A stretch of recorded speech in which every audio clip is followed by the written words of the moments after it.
Dulu-dulu punya cerita. Sebab itu, kita tak boleh memadamkan sejarah bahawa Portugis, Belanda, Inggeris datang kerana nak agama. Itu sejarah. Tapi kenapa mereka gagal? Sebab orang tua-tua kita pertahankan, perjuangkan. Baik itu sekali lagi hadirin hadirat, kita kena terima kasih ke orang tua-tua kita dahulu.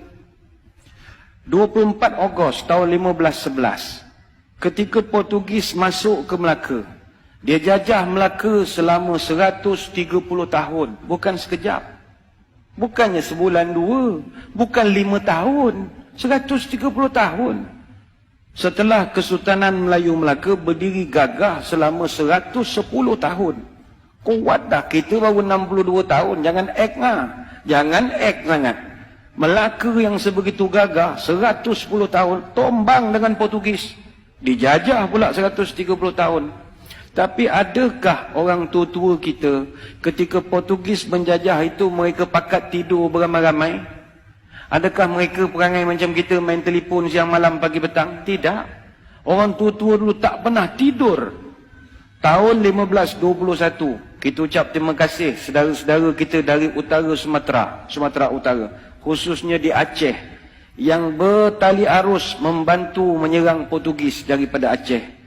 Tahun 1521, Sultan Ali Muhayyad Shah, Sultan Aceh pertama, dia serang Melaka. Serang tapi tak menang sebab Portugis ni kuat ketika itu. Datang pula Sultan Alauddin Al-Qahar, Sultan Aceh yang ketiga. Dia serang Melaka 3 kali. 1537 dia serang, kalah. 1547 dia serang guna kapal, pun kalah. Tahun 1564 dia minta bantuan dari kerajaan Turki Utsmani. Semasa itu kerajaan Turki Utsmani diperintah oleh Sultan Sulaiman yang merupakan Sultan Turki Utsmaniyah yang ke-10, minta tolong tapi gagal. Adakah Portugis terlampau kuat? Tidak juga. Portugis tak kuat.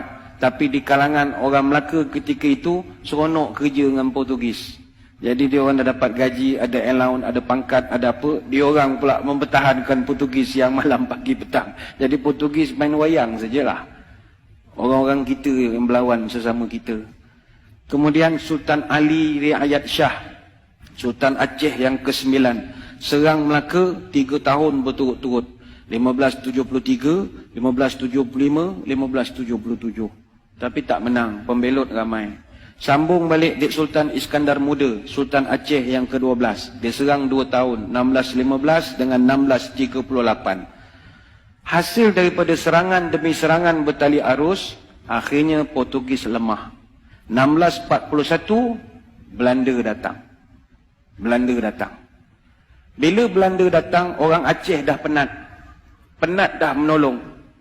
Orang tempatan masih lagi seronok dengan baju uniform, dapat apa, komen seronok, dapat jadi pegawai kerajaan, jadi orang pencen. Tak ada dia berjuang melawan Belanda dah. Belanda datang tahun 1641, kita ucap terima kasihlah kepada saudara-saudara kita dari Makassar, Bugis. Orang Bugis yang banyak menolong kita. Orang Belanda datang jajah Melaka Johor berapa tahun? 183 tahun. 183 tahun. Datanglah orang-orang Bugis tahun 1782 sampai 1784, yang itu memang serang habis-habisan. Maka dicatatkan dengan tinta emas dalam sejarah negara. Muncullah satu orang pahlawan terbilang, marhum Raja Haji Fi Sabilillah Ibni Daing Celak, yang digelarkan marhum Teluk Ketapang. Bagi tuan-tuan di Selangor, kena kenangkan marhum Raja Haji Fisabilillah. Apa sebab? Dia ni yang di Pertuan Muda Kesultanan Johor Riau Lingga yang ke-4. Dia Tengku Mahkota Raja Muda. Dan dialah abang kepada Sultan Selangor yang pertama. Sultan Selangor yang pertama namanya Raja Lumu bin Daing Celak. Raja Lumu ni ditabalkan dengan nama Sultan Salahuddin Shah, memerintah Selangor 1745 sampai 1778. Kenapa adik dia yang jadi raja? Abangnya mangkat awal. Kenapa abangnya mangkat awal? Mangkat di Kota Melaka 19 Jun tahun 1784. Umur baru 57 tahun. Ketika jenazahnya ditemui, tangan kanannya memegang kitab Dalailul Khairat, tangan kiri memegang badik. Dia lawan Belanda sampai ke Kota Melaka. tapi akhirnya gugur menjadi seorang syahid. Kenapa mereka ni berjuang berhabis-habisan? Nak pastikan orang putih, jangan kau nak tukar agama cucu cicit aku. Itu aja. Itu dia dari Makassar, apa kena mengena dengan Melaka? Ukhuwah Islamiyah. 1786 Inggeris datang ke tanah Melayu. Mula-mula dia datang masuk ikut Pulau Pinang. Dia masuk Pulau Pinang, dia tukar habis sejarah Pulau Pinang. Dia dakwa dia pula yang membuka Pulau Pinang. Apa benda dia pula membuka Pulau Pinang? Ingat kita ni tak reti yang buka negeri agaknya. Maka terpadamlah sampai sekarang sejarah sebenar pembuka awal Pulau Pinang tahun 1730. Siapa yang buka Pulau Pinang tahun 1730? Datuk Jenatun. Datuk Jenatun ni atau nama sebenarnya Jenan bin Rajo Labu bin Rajo Gandam bin Rajo Manguyang dari Gunung Sahilan bin Rajo Kuoso bin Rajo Bakilap Alam Bertegak Gelar Tunku Bagaiwang yang pertama, Raja Alam Minangkabau. Mak dia putih sangat Indo Dunio. Orang Pagaruyuang, orang Sumatera yang membuka Pulau Pinang. Tapi sejarah itu dipadamkan dengan kemasukan Inggris.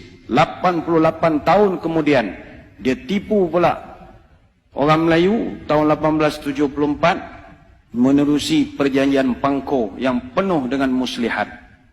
Akhirnya orang putih jajah negara kita berapa tahun? Bukan 10 tahun, 117 tahun. Tapi adakah nenek moyang kita tidur? Tidak. Bangkit satu persatu, Dol Said, Rentap, Mat Saleh, Maharaja Lela, Tok Bahaman, Tok Janggut, Haji Abdul Rahman Limbung, dan senarai itu begitu panjang sekali. Apa rasional mereka berjuang? Allah. Sebab itu orang tua-tua wujudkan satu perkataan namanya merdeka. Merdeka ini simbolik daripada huruf mim, ra, dal, ya, kaf, alif. Merdeka. Mengikut Rasul dan yakin kepada Allah. Itulah merdeka. Mereka tahu mereka takkan dapat menengok hasil. Tapi kalau mereka tak berbuat sesuatu, malam ini mustahil boleh azan 5 kali sehari di bumi Selangor Darul Ihsan. Mereka berjuang siang dan malam. Sebab itu hadirin hadirat yang dirahmati Allah sekalian. Perjuangan orang tua-tua ni kita kena terima kasih. Mereka berjuang lagi dan lagi dan lagi dan lagi dan lagi dan lagi dan lagi dan lagi dan lagi sampai kita tidak ada lagi. Adapun anak cucu dia, apa perjuangan dia untuk agama dan tanah air? Yilek. Tak ada. Yang dia fikir, perut dia, anak-anak dia, dan main handphone siang malam. Itu sajalah kerja. Tak ada. Ni bukan orang sini, ni orang Kuantan. Orang sini semua bagus. Sini semua fikir masalah umat semua. Kang keluar video marah pula orang Kuantan. Orang Afrika, orang Afrika. Kang kena gam pula Kuantan kang. Orang Afrika. Maka sewajarnya sebab kita sebagai generasi selepas merdeka, hayatilah semangat pengorbanan ini. Habis nak korban apa lagi Ustaz? Semua dah okey, saya kerja pun dah pencen, anak pun dah kerja, masuk universiti, nak berjuang apa? Marilah kita pertahankan kemerdekaan ini, khususnya mempertahankan kesucian akidah ahli sunnah wal jamaah. Sekarang ini zaman cabaran kita gugat akidah. Itu lain. Kalau dulu orang nak cabut akidah, kalau sekarang ini dia goyangkan akidah. Inilah perkara yang pernah disebut oleh baginda Nabi SAW. Badiru bi'amal fitanan kaqtita'il layl muzlim.